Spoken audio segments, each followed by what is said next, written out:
सावन मास के शुक्ल पक्ष की तृतीया तिथि को महिलाएं शिव पार्वती का विशेष पूजन करते हैं। इसे हरियाली तीज कहा जाता है। देश के बड़े भाग में यही पूजन आषाढ़ तृतीया को मनाया जाता है। इसे हरतालिका तीज भी कहते हैं। दोनों में पूजन एक जैसा होता है, अतः कथा भी एक जैसी है। श्रावण मास के शुक्ल पक्ष की तृतीया को श्रावणी तीज कहते हैं, परंतु ज़्यादातर लोग इसे हरियाली तीज के नाम से जानते हैं। यह त्यौहार मुख्य रूप से उत्तर भारत में मनाया जाता है।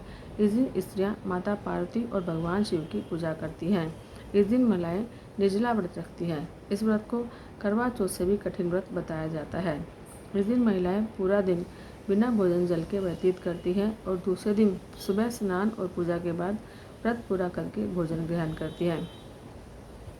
इसी वजह से इस व्रत को करवा चौथ से भी कठिन माना जाता है। वर्ष 2024 की हरियाली तीज अभी आने ही वाली है। इस दिन जगह जगह झूले पड़ते हैं। इस त्यौहार में स्त्रियां हरा लहरिया और चुनरी में गीत गाती हैं, मेहंदी लगाती हैं, श्रृंगार करती हैं, झूला झूलती हैं और नाचती हैं।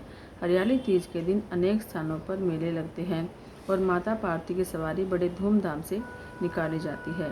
हरियाली तीज की कथा। शिवजी ने पार्वती को उनके पूर्व जन्म का स्मरण कराने के लिए तीज की कथा सुनाई थी।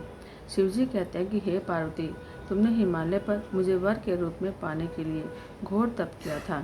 अन्न जल त्याग, पत्ते खाए, सर्दी गर्मी बरसात में कष्ट से तुम्हारे पिता दुखी थे। नारद जी तुम्हारे घर पधारे और कहा कि मैं विष्णु जी के भेजने पर आया हूँ।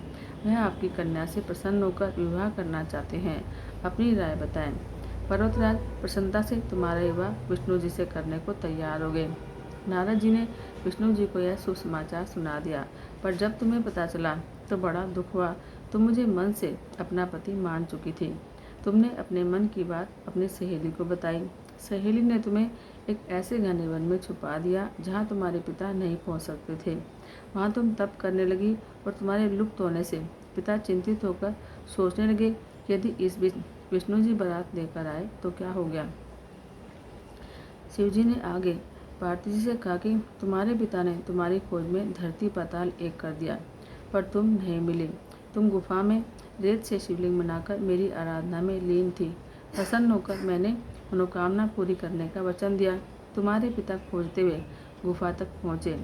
तुमने बताया कि अधिकांश जीवन शिवजी को पति पाने में तप किया है।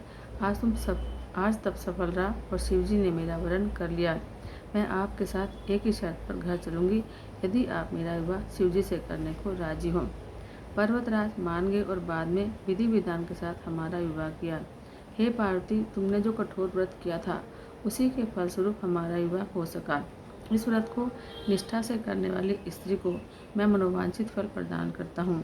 उसे तुम जैसा वचन सुहाग का वरदान प्राप्त हो।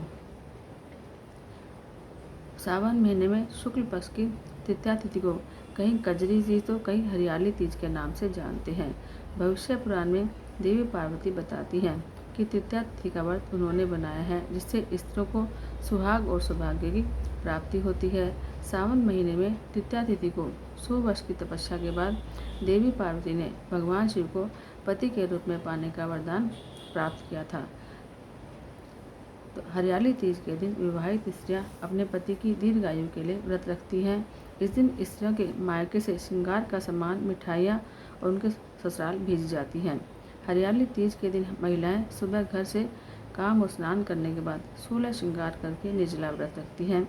इसके बाद माँ पार्वती और भगवान शिव की पूजा करती हैं। पूजा के अंत में तीज की कथा सुनी जाती है। कथा के समापन में महिलाएं माँ गौरी से पति की लंबी उम्र की कामना करती हैं। इसके बाद घर में उत्सव मनाया जाता है और भजन व लोक नृत्य किए जाते हैं। इस दिन हरे वस्त्र, हरी चुनरी, हरा लहरिया, हरा श्रृंगार, मेहंदी, झूला झूलने का रिवाज है। बोलो शंकर पार्वती की जय।